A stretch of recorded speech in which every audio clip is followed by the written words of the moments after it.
As most all of you know at least a little bit about Katie. She's had local, national, international success in basketball.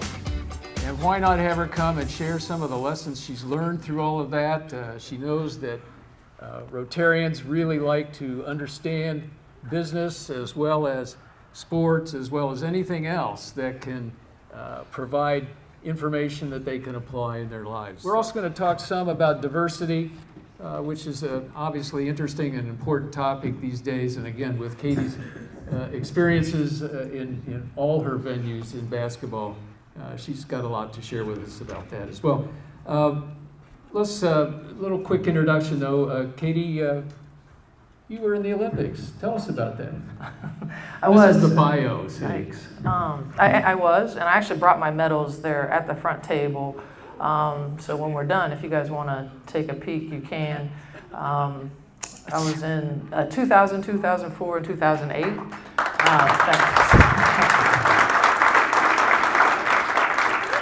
They were amazing experiences. You know, growing up, I didn't really think that basketball was my career path. That was not even on the radar. I did all kinds of sports, had two brothers. My dad played college football.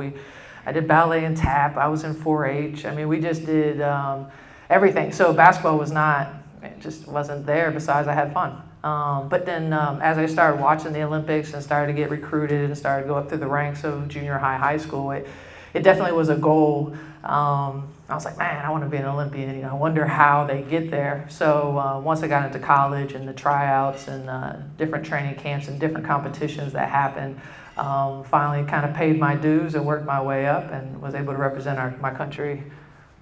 How'd the team do those years? 3 gold medals. Okay. We've had a nice run. We've won, I think it's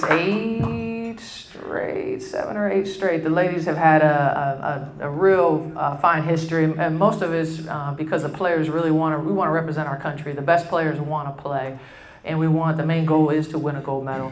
So the guys had that little hiccup.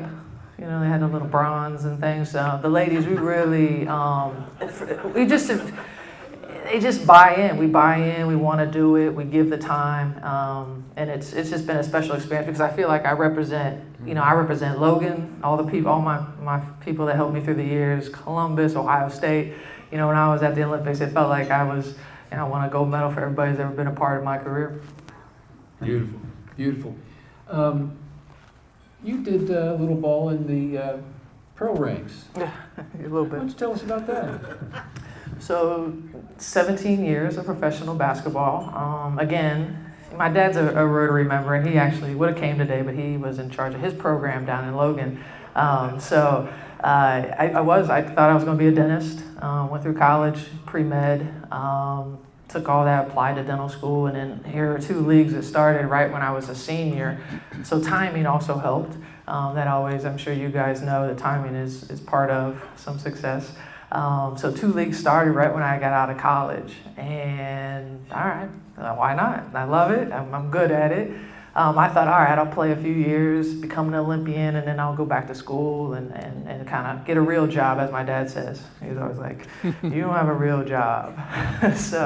But then here it goes. So 17 years later, I played, decent living. I mean, my mom's a teacher who made decent money, but it, obviously needed to fall back on something. But it was phenomenal. I played in Detroit, Minnesota, Seattle, DC, New York. I haven't spent a summer here for 20 years. So our season's during the summer. If you guys aren't familiar with the WNBA, we play from basically April to October. We're in season. So I haven't been here for a while during that time. You played in Columbus too. Well, yeah, the Columbus Quest. I can't forget about the ABL. Yeah. Some of you guys maybe remember. That was some good times. Hey, just for fun, how many of you ever went to a Columbus Quest basketball game? Yeah. Look at that. All right. No, that was some good stuff. Yeah. Yes, two for them. Yeah. Pardon me. What'd you say? World champions. That's right. Yes. Yeah, we started had to off mention that. Yeah, two championships in the ABL and then 2 in the WNBA. While at Ohio State, pursuing that degree, you played a little ball. I had a blast.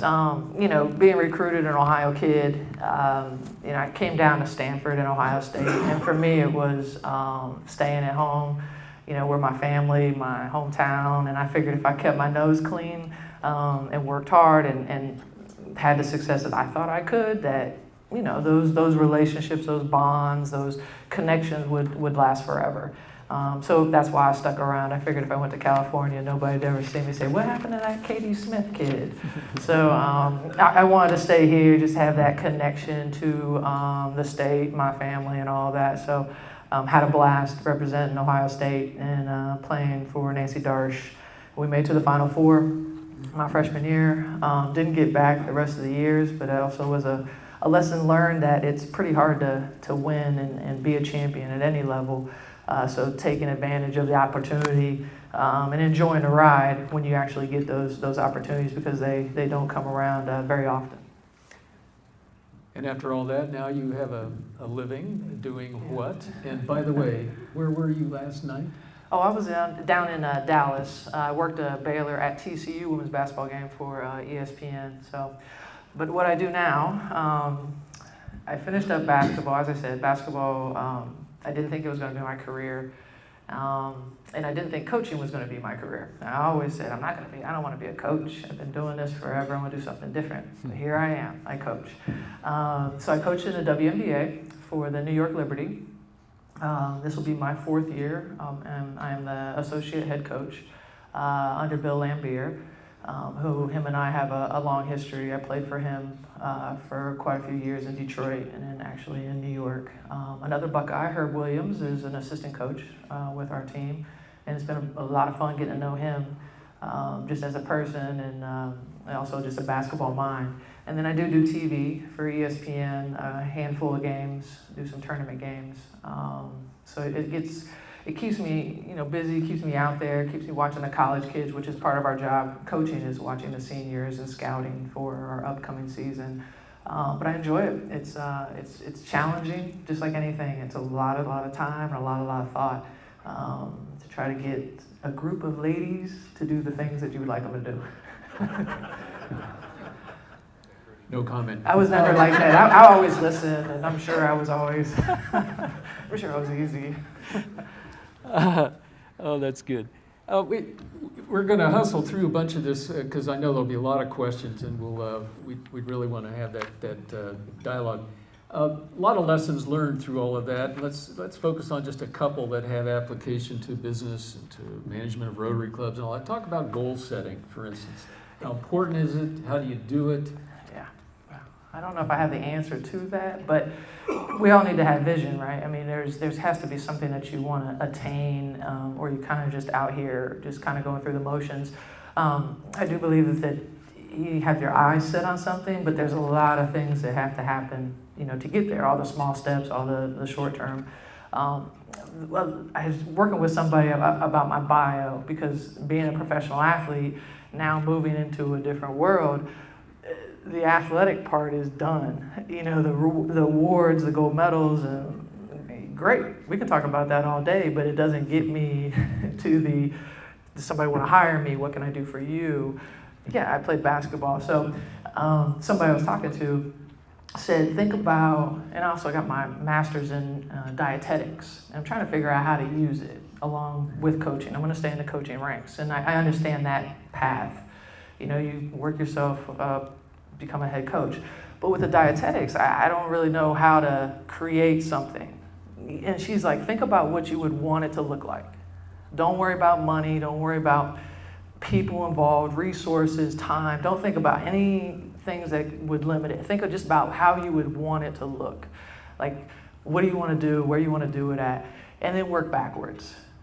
So don't think about the things that are in the way or the logistics. Think about exactly how you want it to be. So wherever, how many, all of that, and then start working backwards. So don't get caught up in just I don't know where to start. I don't, the money, the people, I don't have enough info, but just think about exactly the way you want it to look, and then you start, kind of creeping back, like, okay, and then now it becomes a little bit more attainable. So that was just some good advice for me, because, some things, as I said, the coaching, just like basketball, I followed a path. I'm like, do this, do this, do this. Cool. But on this other side, I'm like, it's a little different for me. So that really kind of helped me, is like just nail it, put exactly what you want, and kind of work backwards. You do want to be a head coach? I do want to be a head coach. I've had college or pro or either? Both, either, whatever one at the right time. I do want to become a head coach and see, what I can do with that. So I've had a couple opportunities, but it hasn't been the right fit yet. But I'm game for college or pros. So if any of you own a pro team and are looking for, I just want to be your agent. Yeah, let's do it. Yeah, okay. Leadership. Uh-huh. Leadership. You've been in leadership positions through basketball. We have lots of leaders here. Talk to us about leadership. How it's affected you and how you got there.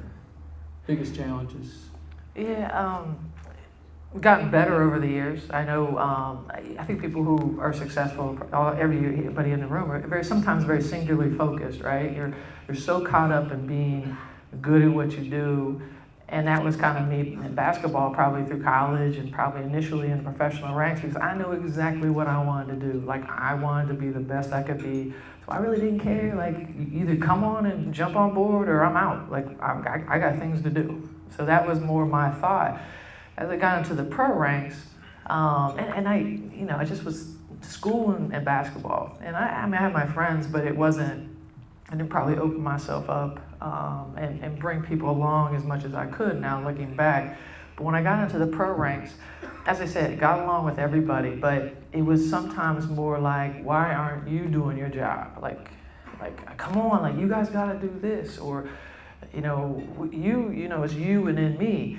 And, had team meetings and had one of my good friends, we had a talk, and it was just like, you just gotta be better at including and pulling people along and bringing them into helping them get better or using their skills.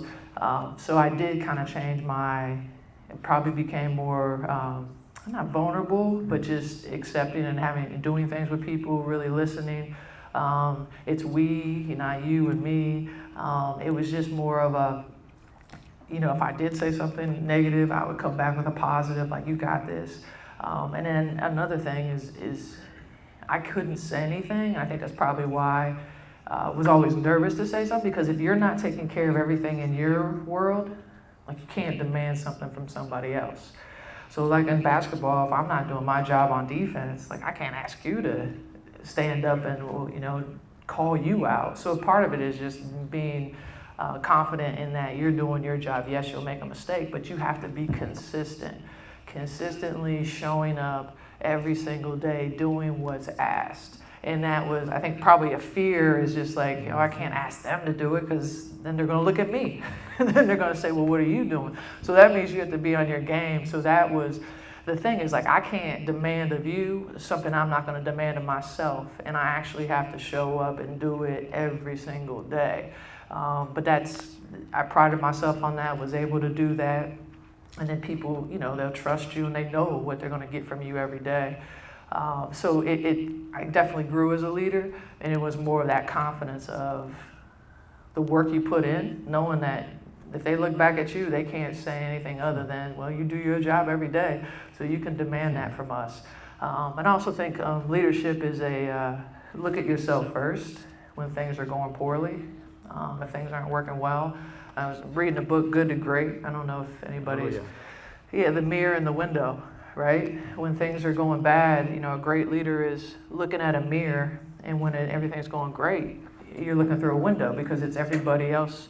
Everybody's helping this process, but when things aren't going well, you look at yourself, because you're the only person that can change. Like, you can only change yourself initially. Is anything you just said gender specific to being a woman? Not really. I just think it's being aware. I think it's an awareness of yourself and of who you're working with and the group of people that you have. But I think it's mostly like, I just want to do, I just can't say anything. As I said, you got to take care of this first. Make sure you're bringing it every single day. And then you can demand from others. And by all means, just like basketball, just like I said about the Olympics, I truly believe like success in anything you do does not come with your own. It's not all yours. I mean, there's so many people big, small, or just very, contributions to what you do. Like I didn't get here because Katie Smith did this. Nah, there's a ton of people, I can't even name them all, that actually, had a hand in your success. So it's a group effort in everything that you do.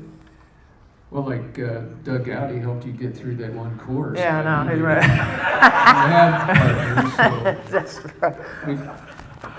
we don't want to leave. At least I came with the class. Let's hope that's it. I figured osmosis, as long as I was there. Yeah.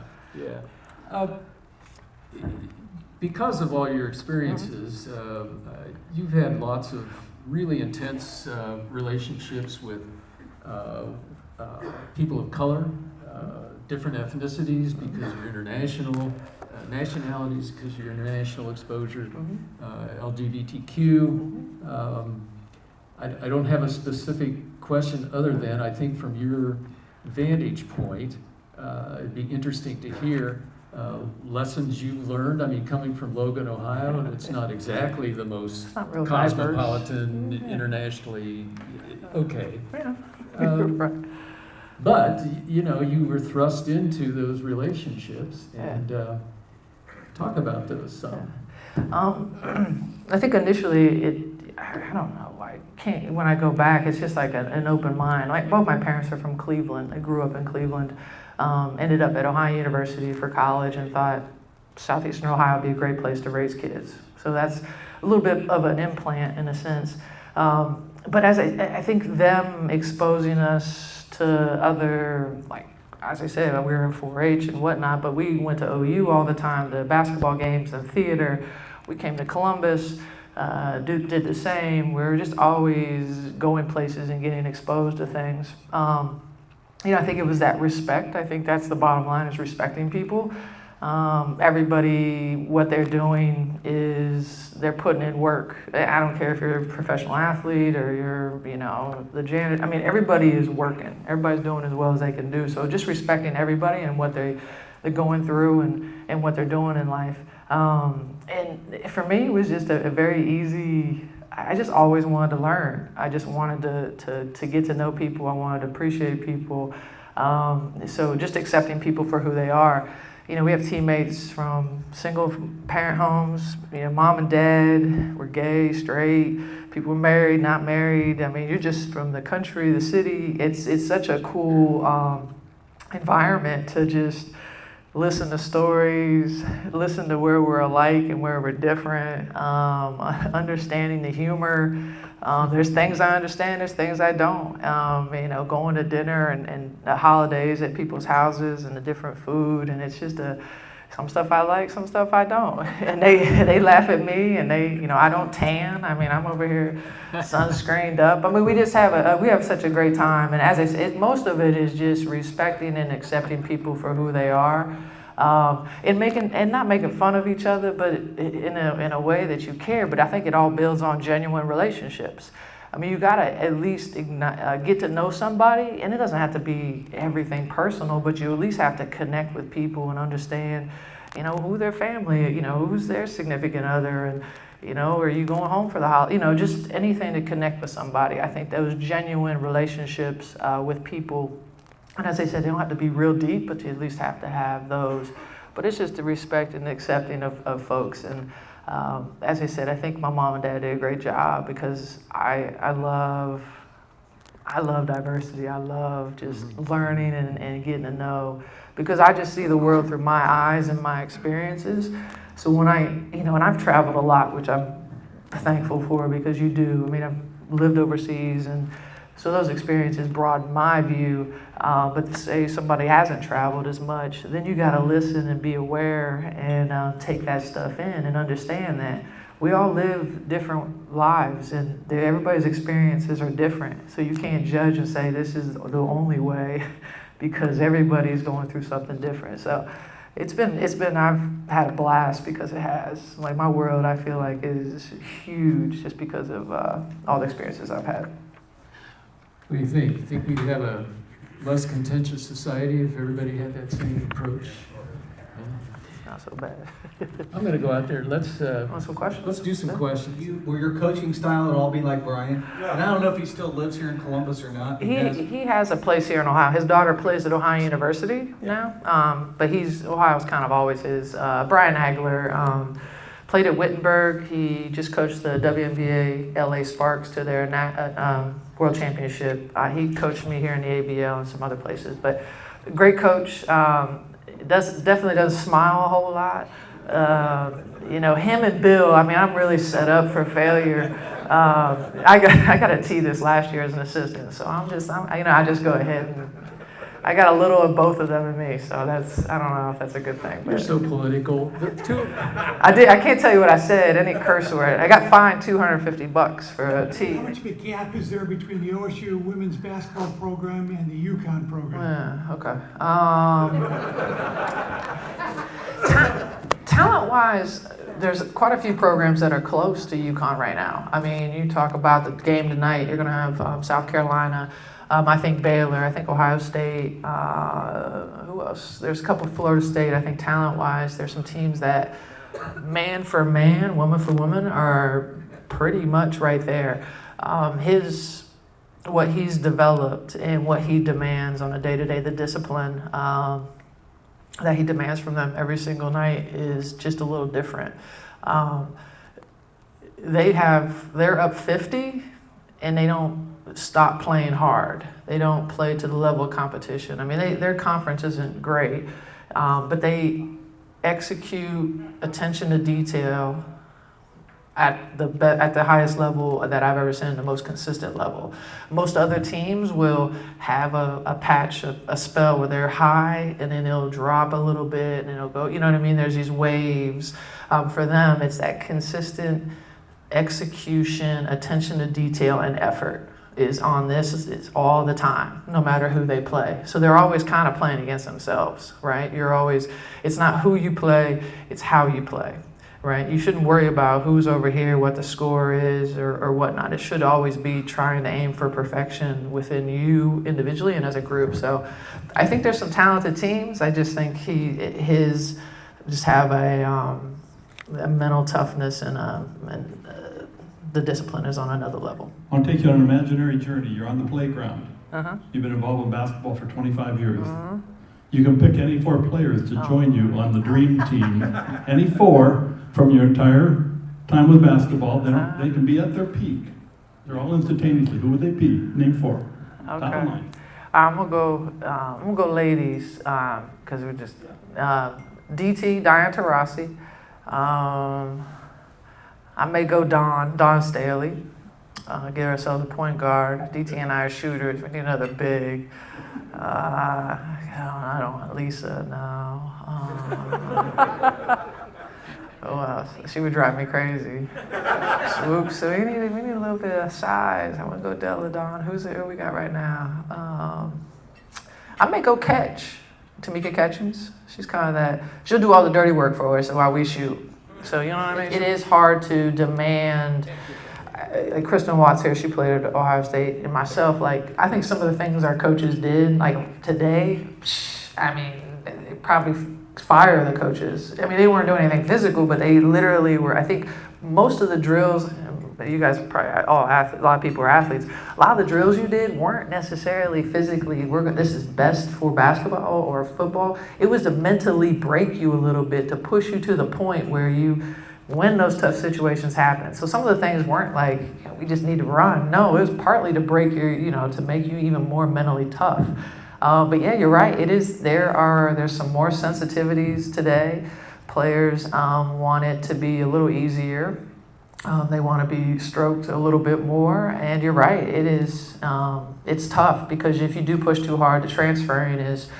Kids transfer real easily now. And I think I've seen headlines, haven't read the articles about UConn. It's kind of have to recruit a type of kid along with the talent. But you're right, it is a fine line with pushing people and not losing them. And it is, and hopefully parents can help with that. And that's also another thing of parents being the first line of helping the situation.